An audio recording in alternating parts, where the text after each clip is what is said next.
Finally tonight, they meet in the basement of St. Gregory the Great Church in Bellerose. It's not the good book, but each month they discuss a different one, building community at the Queen's Parish.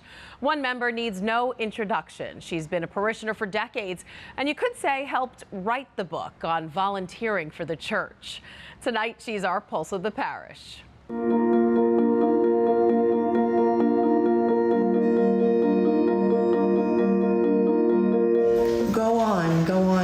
Go on, girl, she said aloud to herself. You'll often find a book in Maureen O'Doherty's hands. I love reading. I really do love reading.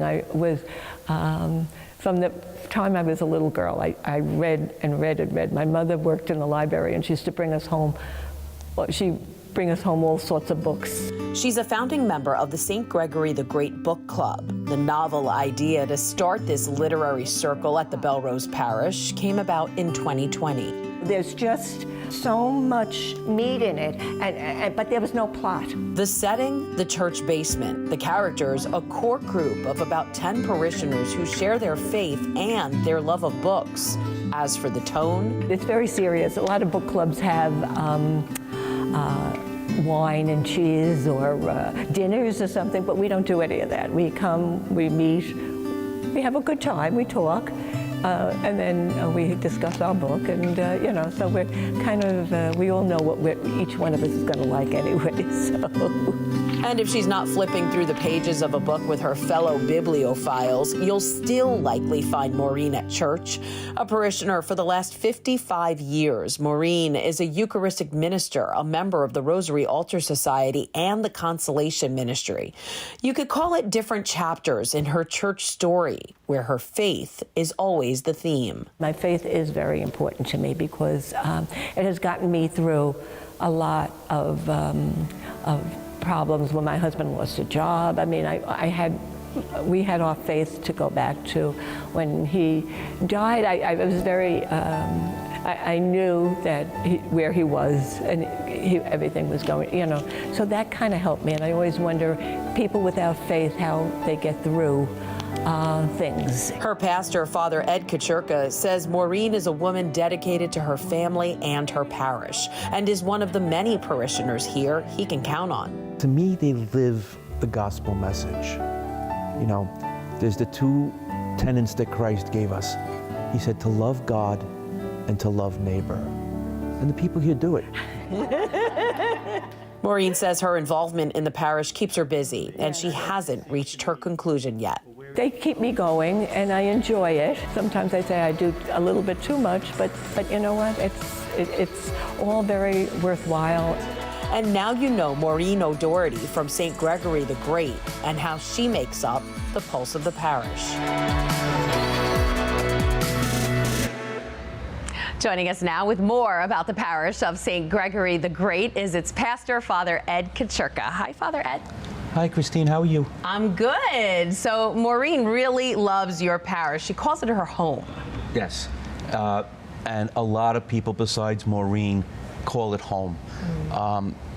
A lot of people have been there 40, 50, 60 years, and they feel it really is home. Yeah. And at the same time, you got the new people coming into the neighborhood, into the parish, and they feel it's home too. The way people interact on Sundays and on the weekdays, before and after Mass, talking to each other, saying, how you doing, how's it going, checking up on sick relatives, do you need something?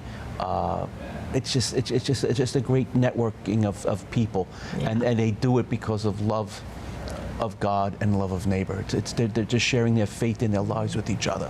Absolutely. So, in all the time I've been doing this series and going to the different churches, I would have to say that your parish is maybe one of the most unique, because when I arrived there and I was trying to get in the door, I couldn't get in, and I realized because I was trying to get in from the back way, and that was actually the front of the church, not the back of the church. Oh, it was so confusing. Yes. They flipped the church, right? Yes. Tell us about that. Years ago, when Monsignor Joe Cunningham, now of happy memory because he died last year, he was on the Diocesan Liturgy Committee and did different things, and he had this idea of quote unquote, flipping the church, where he put the sanctuary from the back from the back of the church to the front of the church, and then cleaned everything up where the sanctuary used to be and built a gathering space, put the baptismal font there and everything. And it's a little different. You know, I have to walk all over the place to get to the sacristy and stuff, and you got the choir loft right above the sanctuary. Yeah, that was really interesting to see. Because you know, about 15 years ago, one of my college classmates passed away. He was a parishioner there, and my first time in there, and this mass is going like, that is so weird. Choir loft above the sanctuary.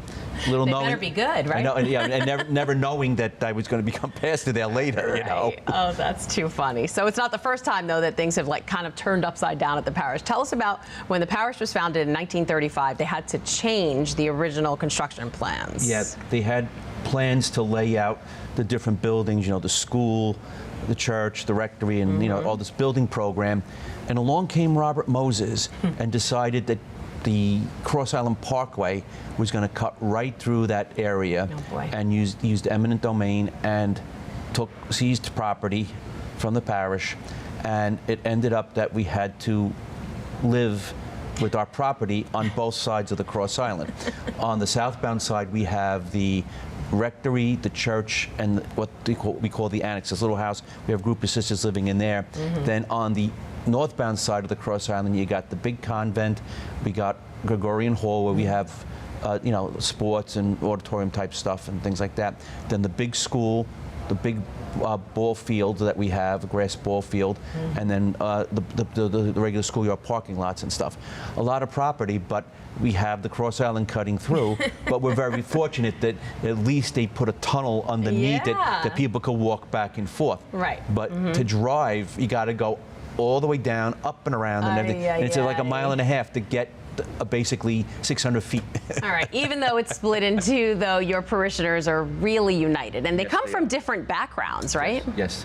Yeah. We have, you know, you still have the big block of Irish that are there, because we have our St. Patty's Day party and a bunch of other different events and stuff.